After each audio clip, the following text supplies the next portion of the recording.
अस्सलामु अलैकुम वरहमतुल्लाहि वबरकातुहू। उम्मीद है कि तमाम व्यूअर्स खैर आफियत से होंगे। अल्लाह ताला आप सबको सलामत रखे। आज हम पढ़ेंगे लेसन नंबर 21।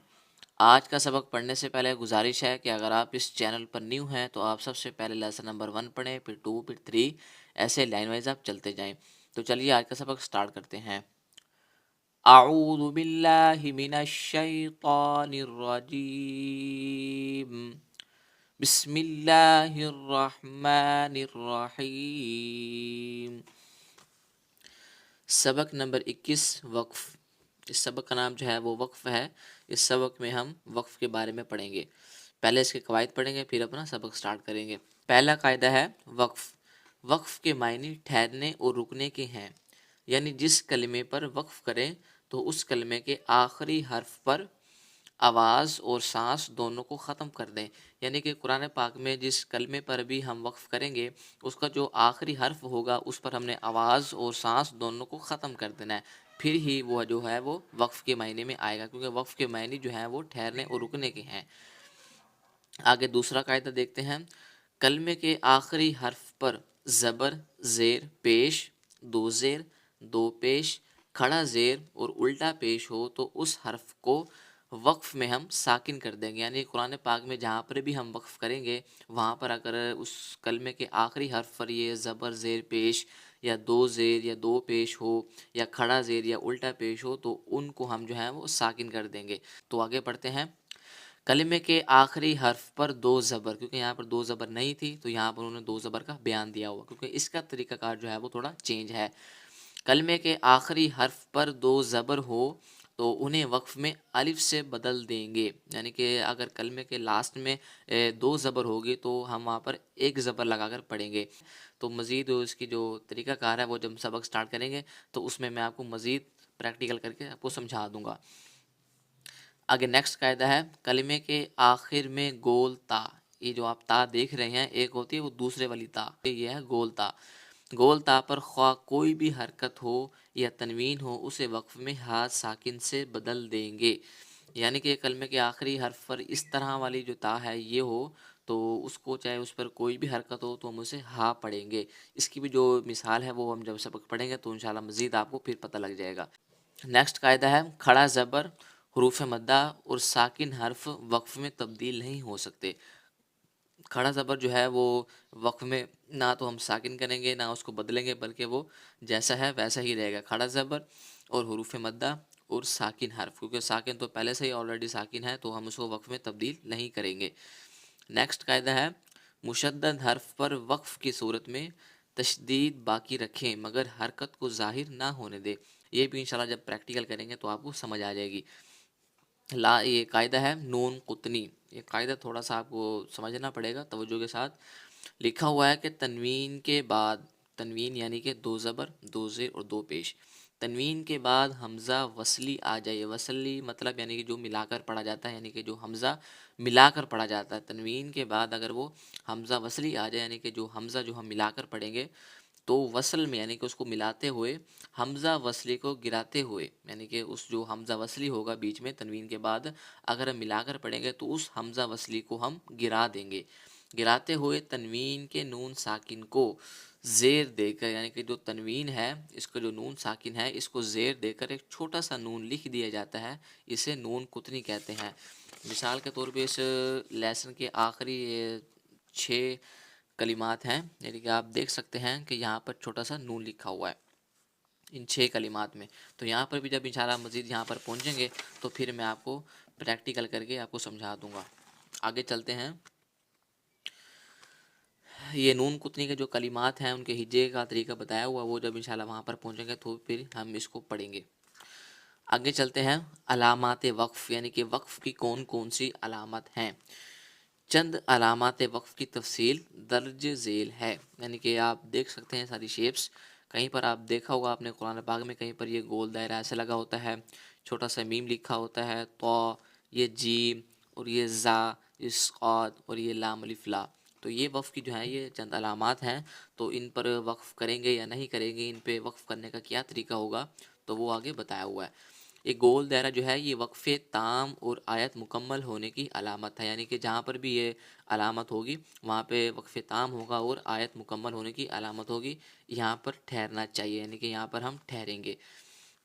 آگے بتایا ہوا ہے کہ قرآن پاک میں اکثر آیت کے بیچ میں یا لاسٹ میں جو ہے وہ یہ میم لکھا ہوتا ہے، چھوٹا سا میم، تو یہ میم کی ڈیفینیشن ہے، یہ وقف لازم کی علامت ہے، یہاں پر ضرور ٹھہرنا چاہیے، جہاں پر بھی یہ میم کی علامت ہوگی وہاں پہ ہم ضرور ٹھہریں گے۔ آگے طا آیا ہوا ہے، تو یہ اس کی ڈیفینیشن یہ ہے کہ یہ وقف مطلق کی علامت ہے، یہاں پر ٹھہرنا بہتر ہے، یعنی پھر ٹھہر جائیں تو وہ بہتر ہوگا۔ آگے آیا ہوا جیم، یہ وقف جائز کی علامت ہے، یہاں پر ٹھہرنا بہتر اور نہ ٹھہرنا بھی جائز ہے، یعنی کہ اگر ہم ٹھہر جائیں گے تو پھر بھی کوئی مسئلہ نہیں ہے، اگر نہیں بھی ٹھہریں گے پھر بھی کوئی مسئلہ نہیں ہوگا۔ زا، یہ وقف مجوز کی علامت ہے، یہاں پر ٹھہرنا جائز مگر نہ ٹھہرنا بہتر، یعنی کہ اس پر بھی ہم ٹھہر سکتے ہیں، اور اگر نہ ٹھہریں گے تو وہ اس سے زیادہ بہتر ہوگا۔ آگے آیا ہوا صاد، تو یہ وقف مرخص کی علامت ہے، یہاں ملا کر پڑھنا چاہیے، یعنی کہ یہاں پر رکیں گے نہیں بلکہ ہم ملا کر پڑھیں گے۔ آگے لکھا ہوا لام الف لا، یہ لکھا ہوا کہ اگر آیت کے اوپر، قرآن پاک میں اکثر یہ گول دائرہ ہوگا نا آیت مکمل ہونے کی علامت، تو اس کے اوپر اگر لکھا ہو تو ٹھہرنے اور نہ ٹھہرنے میں اختلاف ہے۔ آیت کے علاوہ اگر بیچ میں یعنی کہ سینٹر میں لکھا ہوگا تو لام الف لا لکھا ہو تو نہ ٹھہرے، یعنی کہ اگر بیچ میں کہیں نہ کہیں لکھا ہوگا تو ہم وہاں پر نہیں ٹھہریں گے۔ آگے لکھا ہوا اعادہ، وقف کرنے کے بعد پیچھے سے ملا کر پڑھنے کو اعادہ کہتے ہیں، یعنی کہ جہاں پر بھی وقف کا حکم نہیں ہوگا، یا اگر آیت کے بیچ میں ہم اپنی مرضی سے، یا ہمارا سانس اگر چھوٹا ہو جائے تو پڑھتے پڑھتے سانس ختم ہونے لگے، تو اگر ہم وہاں پہ وقف کریں گے تو ہم وہاں سے آگے نہیں پڑھیں گے بلکہ ایک یا دو کلمات پیچھے سے ملا کر ہم پڑھیں گے۔ امید ہے کہ آپ کو جو یہ وقف کرنے کا طریقہ کار ہے ان کی علامات ہیں اور یہ آپ کو بخوبی سمجھ آ گئی ہوگی۔ اگر آپ کو اس میں سے کچھ بھی سمجھ میں نہ آئے تو آپ کمنٹ باکس میں لازمی پوچھیے گا۔ تو سبق سٹارٹ کرتے ہیں، میں پڑھا رہا ہوں اور آپ میرے ساتھ ریپیٹ کیجیے گا۔ صاد، کھڑا زبر صو، دال زیر دی، صادی، قاف یا زیر قی، صادقی، نون زبر نہ، صادقین۔ آگے جو ہے وہ گول دائرہ ہے، یہ وقف تام کی علامت ہے، یہاں پر ہم وقف کریں گے۔ اب ہم وقف میں پڑھیں گے، وقف میں ہم دوبارہ صادقین نہیں پڑھیں گے بلکہ نون پر ہم جزم لگا کر پڑھیں گے، یعنی کہ عارضی سکون، یعنی کہ نون کو ہم ساکن کر دیں گے۔ جب وقف میں ہم پڑھیں گے تو یہاں پر مد عارض بھی ہوگی، اس لیے یہاں پر مد کا سائن آیا ہوا ہے، کیونکہ حروف مدہ کے بعد عارضی ہم سکون لگا رہے ہیں، تو یہاں پر مد عارض بھی ہوگی اور نون کو ہم ساکن کر کے پڑھیں گے۔ صادقین،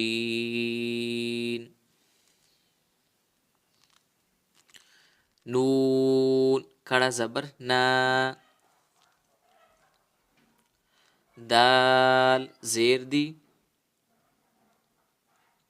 نادی، میم یا زیر می، نادمی،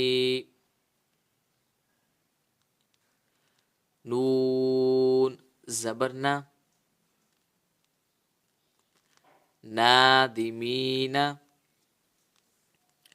یہاں پر بھی آگے گول دائرہ کا نشان آیا ہوا ہے، یہ بھی وقف تام کی علامت ہے، اور لاسٹ میں نون کو ہم ساکن کریں گے اور مد عارض بھی ہم کریں گے۔ نادمین،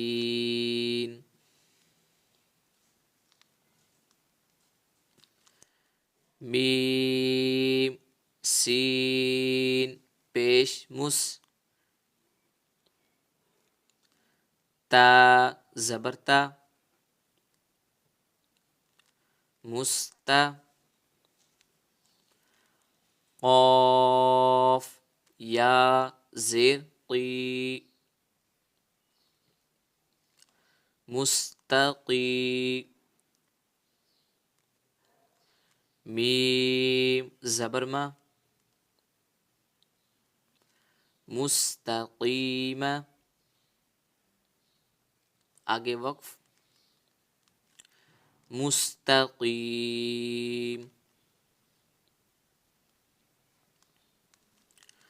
فا یا زیر فی. ہا زیر ہی. فی ہی. آگے وقف یعنی کہ یہ تو لکھا ہوا ہے چھوٹا سا، یہ وقف مطلق کی علامت ہے. یہاں پر وقف کریں گے. وقف میں ہم پڑھیں گے فی شین زبر شا. فا زبر فا. شفا. تا یا زبر تی. شفتی. نون زیرنی. شفتینی. آگے وقف شفتین.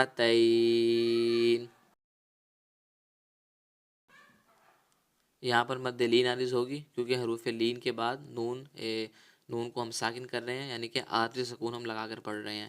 شفتین. با لام زیر بل. حا قاف زبر حق. بالحق. قاف زیر قی. بالحق. آگے وقف بالحق. اب لام الف لا جو ہے اس کی ڈیفینیشن ہم نے پڑھی تھی کہ اگر یہ آیت کے علاوہ لکھا ہو، علیحدہ سے لکھا ہو، یعنی کہ چھوٹا سا بیچ میں اگر علیحدہ سے آیا ہوا تو وہاں پر ہم نہیں رکیں گے. اگر یہ علامت وقف کے اوپر ہے، جیسا کہ یہ علامت وقف ہے اس پر اگر آئی ہو تو یہاں پر ہم وقف کر سکتے ہیں. وقف میں ہم پڑھیں گے بالحق. اس کے ساتھ ہمارا آج کا سبق مکمل ہوا. آج کی کلاس میں ہم نے لیسن نمبر 21 کے یہ قواعد پڑھے ہیں اور ایک لائن ہم نے آج پڑھی ہے. تو کل انشاءاللہ ہم یہاں سے سٹارٹ کریں گے. اگر آپ کو آج کے سبق میں کوئی بات یا کوئی قواعد سمجھ میں نہ آئے ہوں تو آپ کمنٹ باکس میں لازمی پوچھیے گا. اور ویڈیو اچھی لگی تو آپ لائک کیجیے گا، شیئر کیجیے گا اینڈ چینل کو سبسکرائب کیجیے گا.